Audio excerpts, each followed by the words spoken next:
Lifestyle blog চ্যানেলে সবাইকে জানাই অনেক অনেক ওয়েলকাম। তো চলো আজকেও বেরিয়ে যাচ্ছি, কোথায় যাব না যাব জানতে হলে অবশ্যই ভিডিওটা কন্টিনিউ করতে হবে।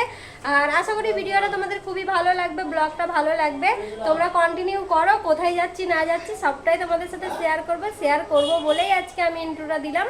তো চলো, এই জায়গাতে ফার্স্ট টাইম তোমরাও আমার সাথে, ঠিক আছে? তো চলো, আমিও এনজয় করব, সাথে আমার ভিডিওটা দেখে তোমরাও এনজয় করো। তো চলো ফার্স্ট টাইম দেখাই যে আমাদের এখানে কীরকম হয় না হয়। তো যেখানে যাচ্ছি সেই জায়গাটাই আজকে তোমাদেরকে দেখাবো। তো চলো তোমরা দেখতে থাকো, ভালো লাগলে অবশ্যই like comment share and subscribe করে আমার পাশে থাকবে। টাটা, এখনকার মতো।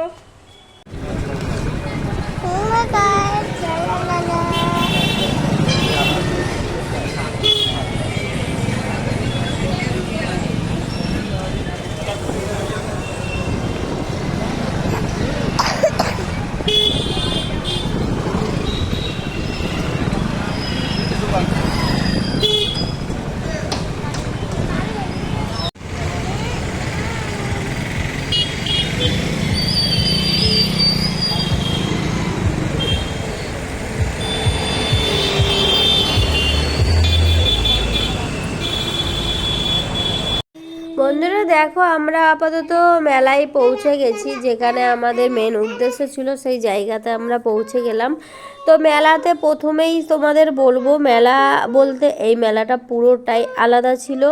এই মেলাটা সেরকম কিচ্ছু ছিল না যেরকমটা আমি ভেবেছিলাম, যে মেলায় যেরকম দোকানপাট বসে, বাচ্চাদের খেলনা, অনেক রকমের মেলা যেরকম হয় সেরকম। তো এখানে এসে দেখলাম ওই রকম কিচ্ছু না, জাস্ট এটা একটা বাঙালির মানে উৎসব পালন করা হয়েছে এখানে পৌষ মেলা উদ্দেশ্যে।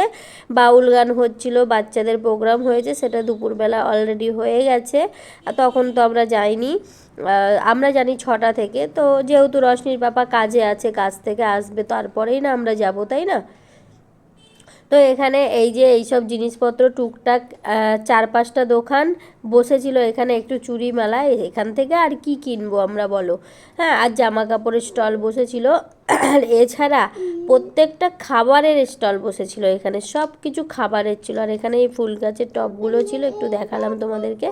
এখানে দেখো সব যেগুলো আর কি রেগুলার সুরাটে যেসব নাস্তাগুলো পাওয়া যায়, প্রত্যেকটা নাস্তারই দোকান এখানে বসেছিল। আর এই যে মাঝখানে এই যে এই শোপিসগুলো এখানে ছিল, রশনি তো বায়না করছিল শোপিসগুলো কেনার। আর এখানে না এই 4টে না 5টাই দোকান বসেছে, ওই যে দেখালাম প্রথমে, ব্যাস। আর এই কটা শোপিস, এখান থেকে আর কি কিনবো, কিছু কেনাকাটা করিনি।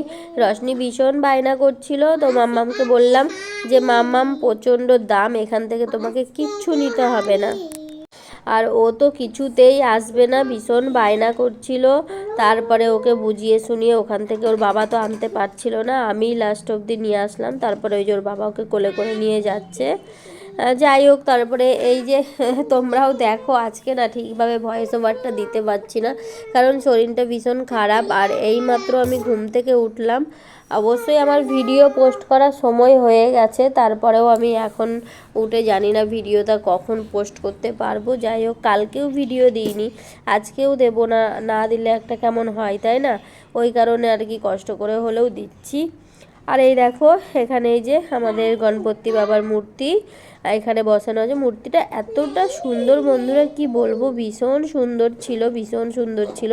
এটা আমি জানি না এটা কি মূর্তি, গোল্ড মানে সিলভার না কি আমি জানি না, তবে মূর্তিটা ভীষণ সুন্দর, ভীষণ সুন্দর। আমি ফটোও তুলে রেখেছি, তো ফটোটা দিয়ে দেবো থাম্বনেল। আমার ফোনে হয়তো নেই, রশনির পাপার ফোনে আছে, তো পরে আমি তোমাদের সাথে শেয়ার করব। ভীষণ সুন্দর, আমার তো এত ভালো লেগেছে মূর্তিটা, আমি কি বলবো। আর এই যে আমার মাম্মাম দেখেছো তো ফুলগুলোকে নিয়ে, এখানটা খুব সুন্দরভাবে সাজানো ছিল। আসলে ছেলে পেলে সব বাচ্চা কাচ্চা থাকে, তো সবাই আর কি নষ্ট করে দিয়েছে। রশনি যেরকম খেলছে এভাবেই আর কি খেলাধুলো করে নষ্ট করে দিয়েছে, নাহলে সুন্দরভাবে সাজানো ছিল। আর রশনি দেখেছো তো যে ফুলগুলো দিয়ে গণপতির গায়ে কীরকম ছেটাচ্ছে।